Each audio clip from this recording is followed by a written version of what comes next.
Let me just introduce my first guest, the most wonderful guest I've ever booked here. His name is Onision. He's a comedian. He's an activist. He's a musician. And he's a YouTube star who's best known for his video, I'm a Banana.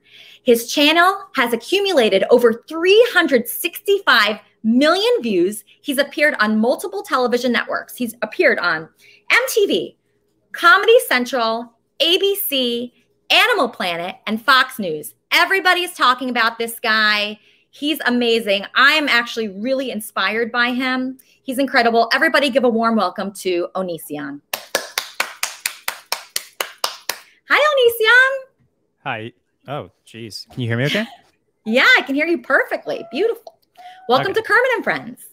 Hi. Hi, I'm a big fan. I was so excited that you agreed to appear on the show today. And I just have so many questions for you. How are you? You said goodbye 2 months ago. Is that right? Yeah, during one of my more dramatic moods. Yeah. So what inspired you to say goodbye to all of your fans? When you've been working for something for 12 years and that just gets torn away from you, you want to take a break at the very least. So that's why I did that. Yeah. So you were working on your YouTube channel for 12 years. Okay. So you started a long time ago. You were working really hard. You have so many amazing videos, and then it was taken. Why was it taken from you? Gosh, I like the question, and I also really want to answer everything like as fairly as possible. I think a very good summarization of why a lot of people are losing content these days is just cancel culture.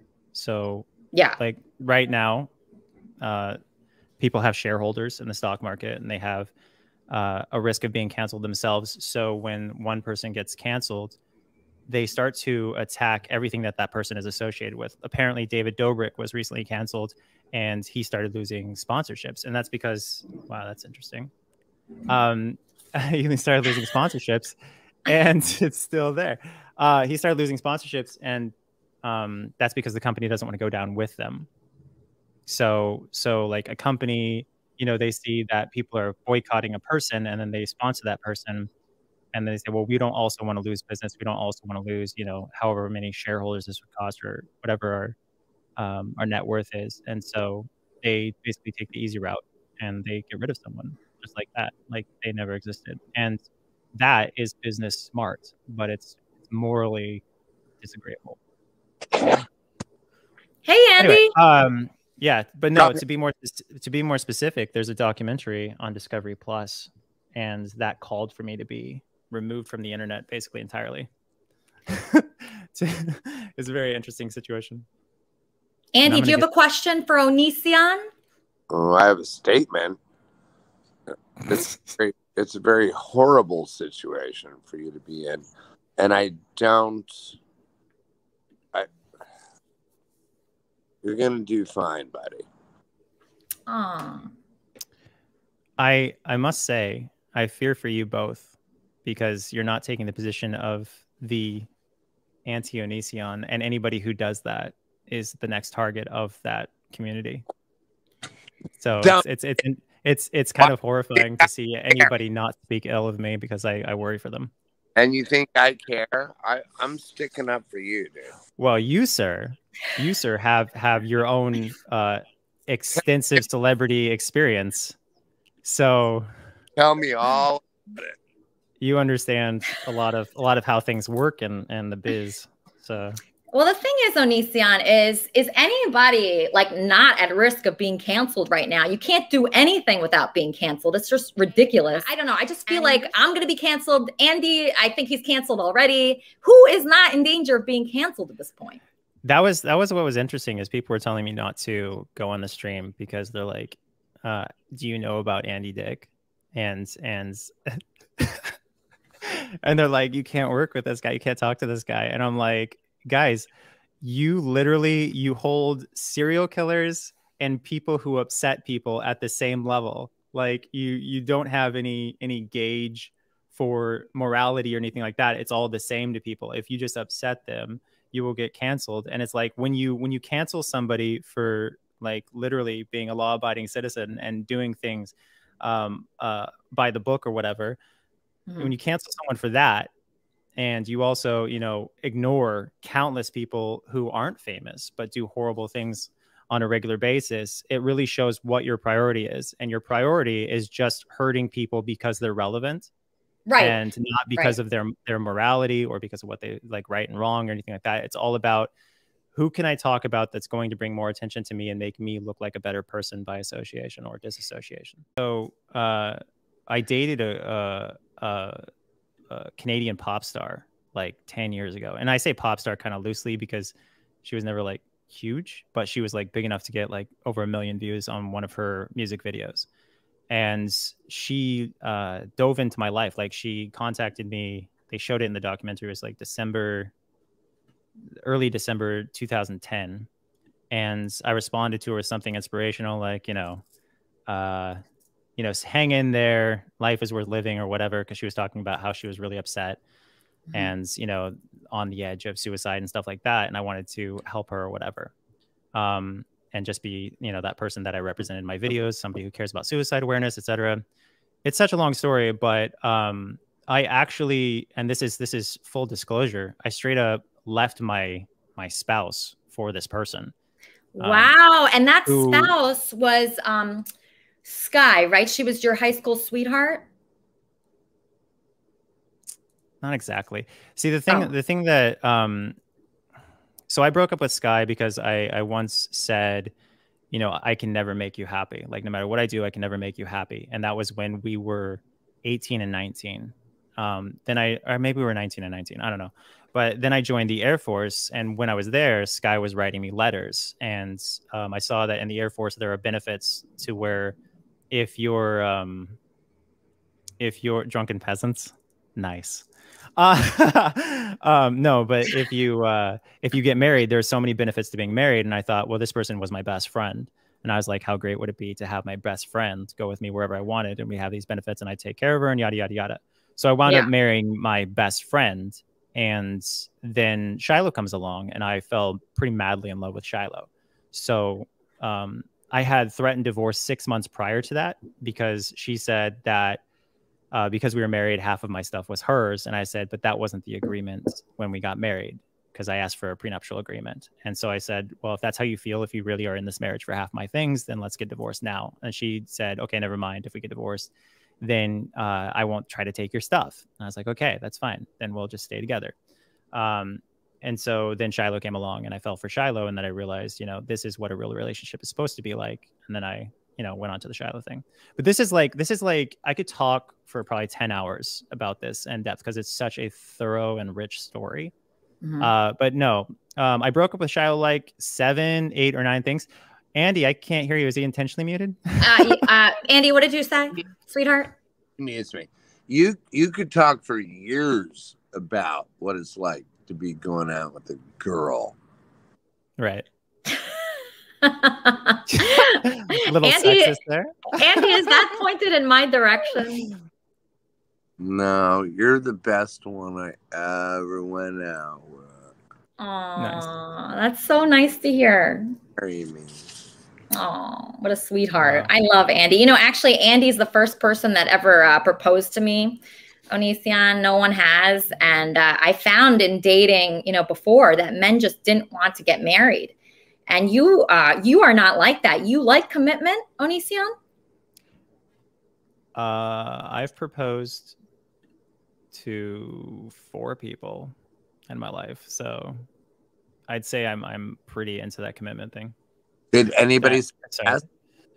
Sorry, what? Anybody say yes? 4 of 4, yeah. Wow. All of them said yes. Then why are you married to them? I've been married 9 years. To all 4 of them? I don't understand. No. Are you honest? No. There was this woman named Adrian. She lived in Texas, and I proposed to her, and I had only known her for like 2 weeks. It was ridiculous. This but kid, he's she a nice kid. He's nice. I told you, Andy. I've been talking about Onision to Andy all week, and he forgets. Right, Andy? And I don't fucking forget. I was weirded out. She didn't tell me about what happened with you, and we're not going to talk about that. But and then when I talk about everything pretty much. So if you guys can talk about whatever you want. I love this kid. I know. I knew you would. I knew you would. I love him. Just to give you guys a crash course on the internet. So right now there's an algorithm which promotes whatever narrative you want to believe. And so let's say you're a conspiracy theorist nut. If you want to believe that aliens are living inside humans or are walking amongst us or whatever, you can go down that rabbit hole of only seeing videos that agree with your narrative and point out things in real life that could be twisted or misrepresented as, yes, aliens are in fact living among us. This person looks like a shapeshifter. This person has alien eyes. And so you start to believe it and you're like, oh my God, this is real. And it's basically this endless cycle of your opinion is right. And this is why. And we looked at this, this, and this, and we attach those things out of context, which makes them look like a reality. And that's a huge part of the current cancel culture, is that if people want to find flaws in somebody, if people want to find why someone is wrong or right, they can find it by just piecing this, this, and this together, even if it's out of context. For instance, Andy would probably laugh at this concept, but they took countless clips from comedy sketches and they would frame them as if they were clips from real life. So they're like, look how horrible he is here. Look how horrible he is here. When every single time I'm playing a character, there was this one clip where I say to someone, just mean things, but they don't include the fact that I'm dressed as the Joker and they're dressed as Harley Quinn. Like if you understand that one person's dressed as the Joker when they say it and the other person's dressed as Harley Quinn when they receive that information or their interactions or whatever, then maybe, just maybe, it's part of a sketch or it's part of a prank or it's part of whatever. But I've done countless pranks and so forth in the past where people will literally think it's real. I did a whole meltdown video series, which was one of my favorite series ever. I did like 30 videos of I did one where I pooped myself and I rubbed my poop all over and I poured kombucha on myself and had a meltdown while pouring kombucha on myself. I said I lived in a tent. I said I lived in a box. I said I got a divorce. I said I was getting kicked out of my hotel room or whatever. And I was just countless things like that. And it was so fun because people were eating it up and they were believing every bit of it. And I was trying to put subtle hints in all these meltdown videos and nobody seemed to understand it at all because it fueled their already existing narrative that I was a nutcase. And I thought that was one of the most entertaining things to do until someone showed up to my house. And then I stopped doing it because I was like, these guys really have drank the Kool-Aid to such an extent that they're actually willing to turn it into real life. And so, and does that scare you? Does that scare you when people show up? If you have small children, it's very scary because, you know, I have a whole family. And when people show up to your house, you just think these people need mental help just because like they don't understand that this is fiction. Right. Right. So if you have small children, you have your wife and you're in a house that's so exposed. I mean, multiple people have shown up there. I could see that could be very frightening. Is that the main reason why you said goodbye? No, the main reason I said goodbye was because I mean, it was an assortment of emotions, but yeah. And you're an emotional guy, I think. Can be. It depends. Like normally I'm pretty chill unless you put someone I love in danger typically. And that's when I'm not so chill. On camera, I'm whatever I wish to be, which is completely out of my mind if I want to be, because that's fun. Like just being a character.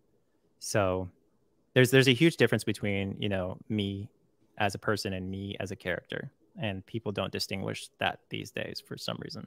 Yeah, I wasn't sure because I felt those emotions that I saw you express. I saw you express a lot of sadness, frustration. You went pretty crazy on a few videos. And I was wondering, you know, if you're bipolar or you have depression or anything like that. That's something I suffer from. That's why I'm asking that. Have you ever been diagnosed? You're bipolar? Yes. Yes. I am not bipolar. Okay. So you don't have depression, you don't have anxiety, anything like that? I have, trying to remember the terminology. I was diagnosed a year ago. I have major depressive disorder. Okay. So that just means, you know, an existential crisis is very common with me. And also, what's up? He's talking. Okay, I know. What was that, Andy? Is he cussing at commenters? Who motherfucking who? Oh, okay. There you go. That's the father figure I needed growing up, is the boo motherfucker. Let's take some fan questions. Let's start with this guy. Science Entertainment. You're on with Onision. Onision, I'm a huge fan of yours. Cool. I like all your videos. Did you really chain a girl in your basement? See, that's another example of the many things that the conspiracy mill musters up. No one was chained in my basement. Okay. All right. Do you have another question, Science? It sounds like you got some false information. Oh, it was just an article. Well, I don't get why they would demonetize you. I mean, your channels have been dead anyway. You weren't making money, but the 14-year-old I actually was making quite a bit of money. He's one of the biggest YouTubers of all time. No. Like, I'm not one of the biggest. At one point I was super big, but the point is I was actually making a living salary, and yeah, that was a bit taken away, a little bit. And what do you say about a 14-year-old? Yeah, that was the other thing. You and your wife were grooming a 14-year-old. I'm not saying this is true. I'm just wondering if it is true. It's not.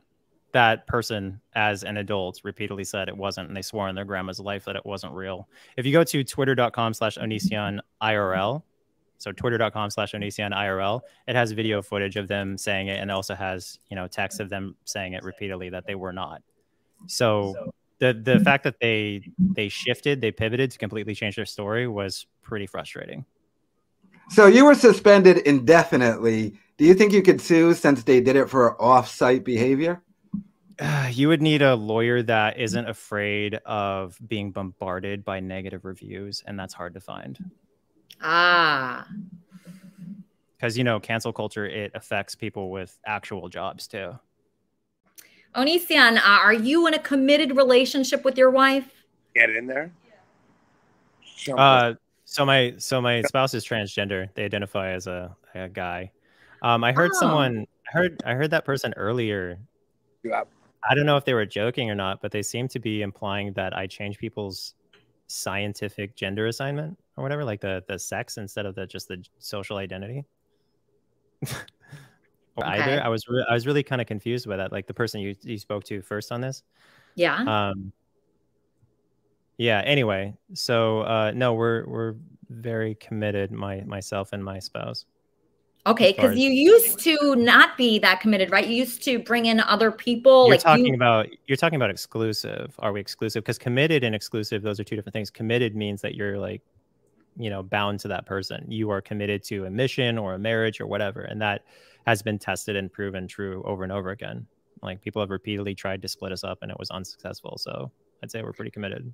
Okay, so you're committed but not exclusive. So meaning that you have like threesomes and orgies and stuff like that. Not orgies. Not orgies. Okay, let's bring on orgies are a bit random. Yeah, I don't think I'd enjoy an orgy. Okay, let's take a question from Charmin Smith. This is Charmin Smith, a very nice person. Charmin, you're on with Onision. Hi, Onision. How are you? Hello. So I'm new to your experience, and I'm familiar with cancel culture biting people. And I know that this has to have been painful for you and your family, certainly your children, your spouse that you mentioned. Other people are starting to have their own personal experiences where they've done something wrong and they're being punished publicly for it. What advice do you have for people who are dealing with this? Awesome question. The best advice is to not engage with anyone. Don't talk to anybody and just live in a bubble. That the reason for that being if you ever, like, for instance, like, people would do things that were illegal and would be a danger to my family. And so I would kick them out of my life. I would completely isolate myself, from them. And they would feel like, because instead of taking responsibility for what they did, they would straight up say, well, how can I hurt this person as a result? And so when you are someone in the public eye, and you get to know people, if you ever have a falling out with them, they now have a ticket to destroy you just by spreading rumors, because everybody loves gossip. Everybody loves those rumors. So there's a guy on YouTube. His name is Anthony Padilla. And he was doing a podcast, and he was talking about how he was terrified to get in a relationship because he didn't want to have it go south and then basically destroy himself. And that's the fear of everybody. Like, when you are a famous person, you cannot be right in a breakup. You can't be the person who was, morally superior or whatever. You're always a POS because people are begging to see you destroyed and fall. I do want to say hi, Onision. You followed me back on Twitter this week, and then you blocked me, right?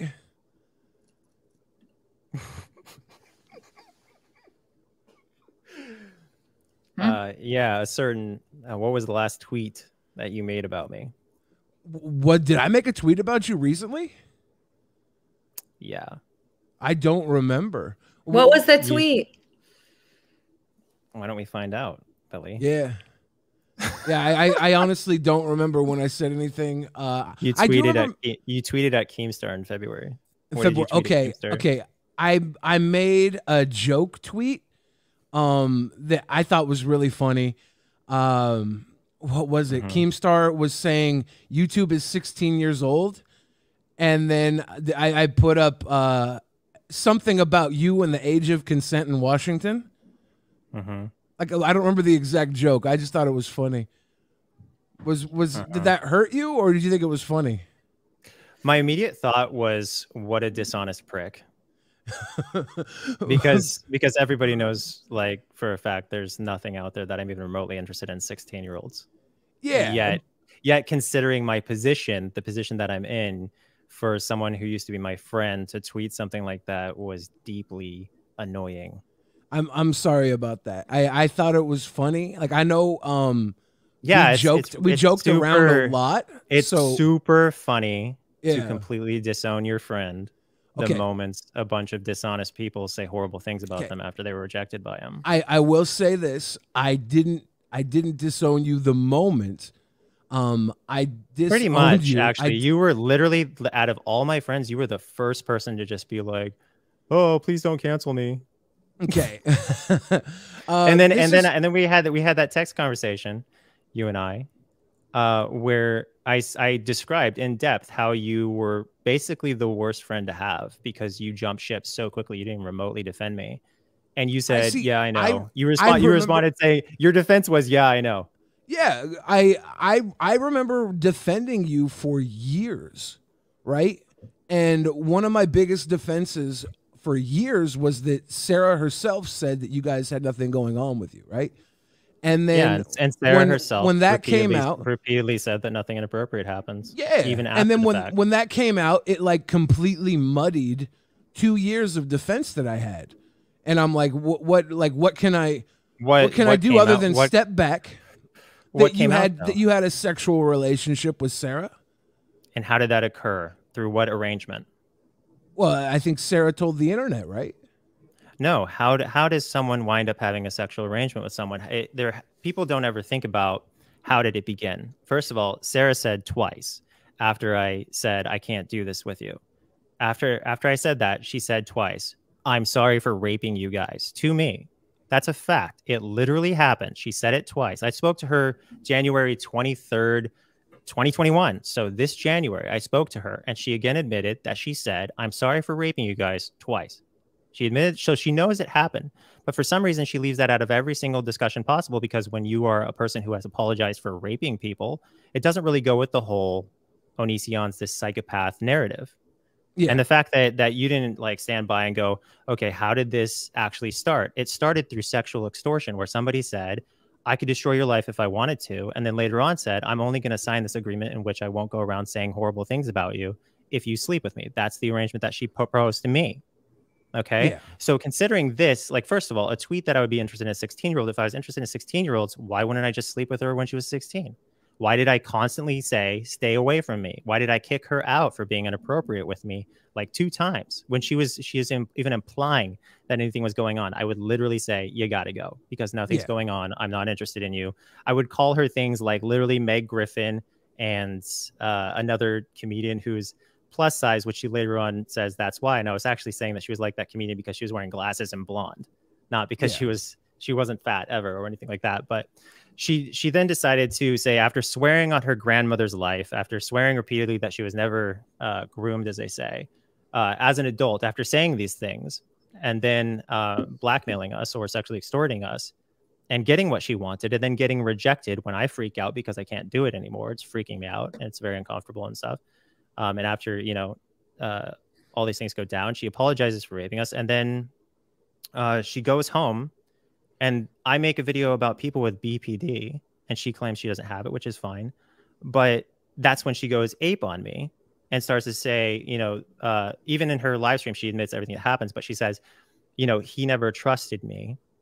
And I never gave him a reason not to trust me. But now I just can't do it anymore. And I'm just like, this is why I never thought, like, this is why I looked at you and I said, this person isn't trustworthy, because they would actually take something that they know was innocent on my part and innocent on my spouse's part, and they would completely frame it a totally different way to fall in line with the obviously and significantly and famously corrupt Chris Hansen. Fell right into his get this, dude. Tell me what this interaction is real quick. In this phone call I had, I said, did anyone get paid for the interviews? And she said no. And I said, did anyone make money because they were involved on the show? Any of the interviewed guests, did they make money because they were involved in the show? And she responds, I can't legally answer that question. I got a contract from them. They tried to get me on the show. They were going to fly out and sit down and interview me. And I stopped responding to their emails because I could see the setup from everything. They were struggling trying to keep that show together. They didn't have enough people to talk. I talked with the producer for an hour and a half on the phone, and it didn't add up to me. What the hell am I going to say anyways? Like you said, like I tried to fuck you so many times, dude. you literally humped me on camera, and everybody says I let you rape me, and that was a joke, and that's why I had no problem making the joke about YouTube being 16 in you. Because when we were friends, we joked. You're hitting someone while they're down, and you also you're always down. You've been down for over 10 years. I haven't been always down. In the last 10 years, I mean, 10 years ago, I was like number 67 most subscribed on YouTube. So I wouldn't say that's down. It's down when you have those videos of Shiloh coming out making you look like a psycho predator. Like that's no, down, actually, right? everybody hated Shiloh for the longest time, and then they just had selective memory and forgot all the fucked up shit she did. There's a reason what was there's a reason what? Oh, something happened with his audio, but okay. I'm wondering, Billy, if you guys can be friends again. I don't know if Onision wants to be friends with me, and I don't know how we go back on what happened, because honestly, am I back? Yeah, you're back. You're back. Like the whole situation with Sarah is why I had to step away from you, and it was too much. Sorry. That's what's crazy is like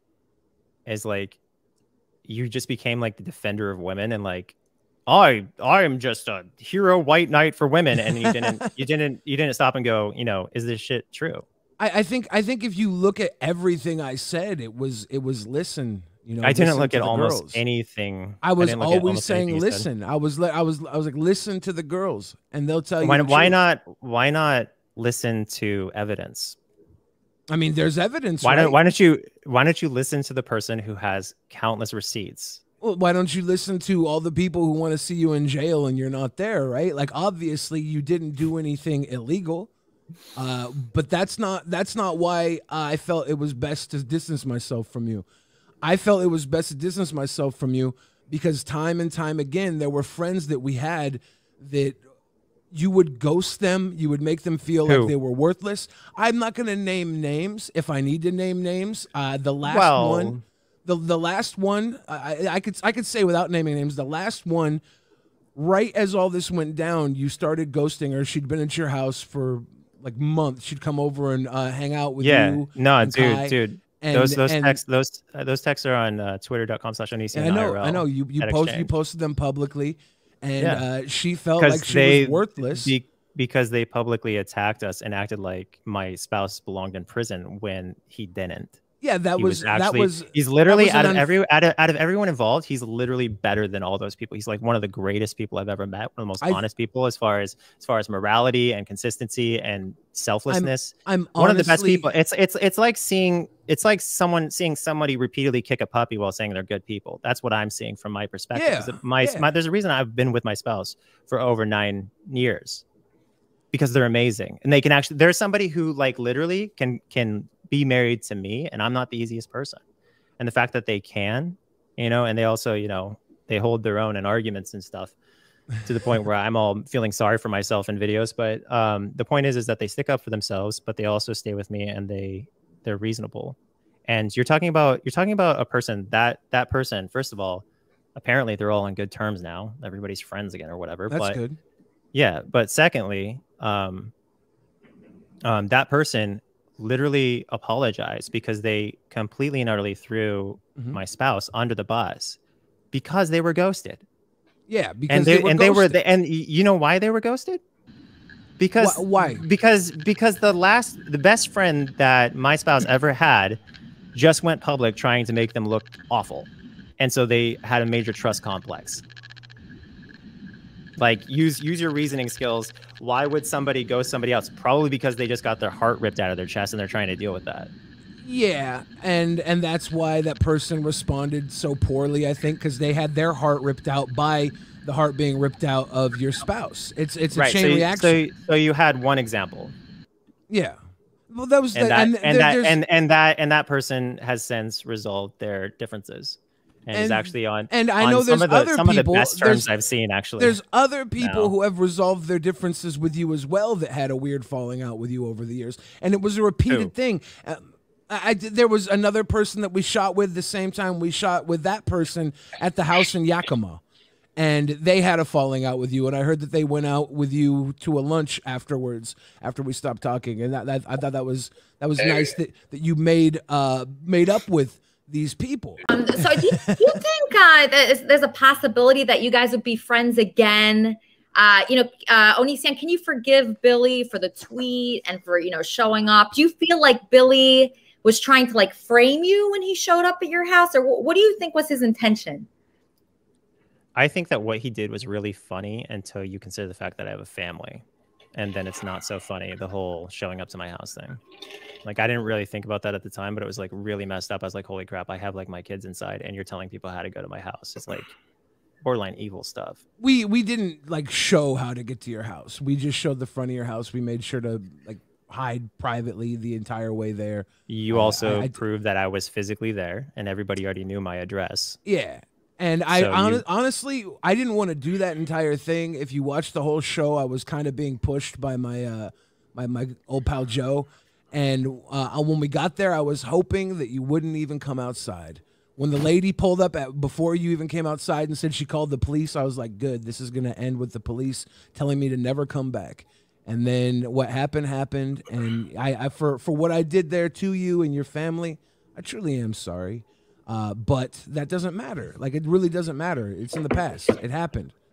Can you trust Billy again, Onision? Can you trust him? First of all, I love how this turned into an episode of Maury or whatever.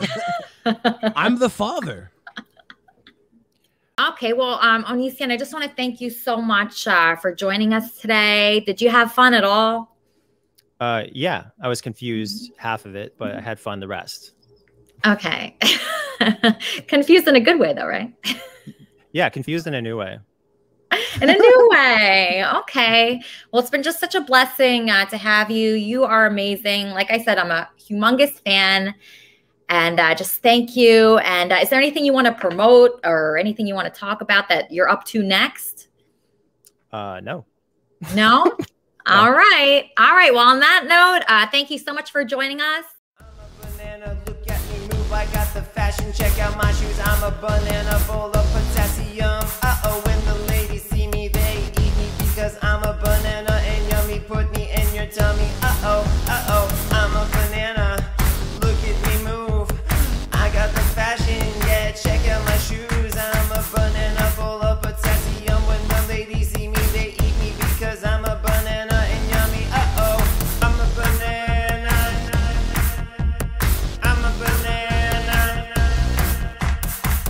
banana.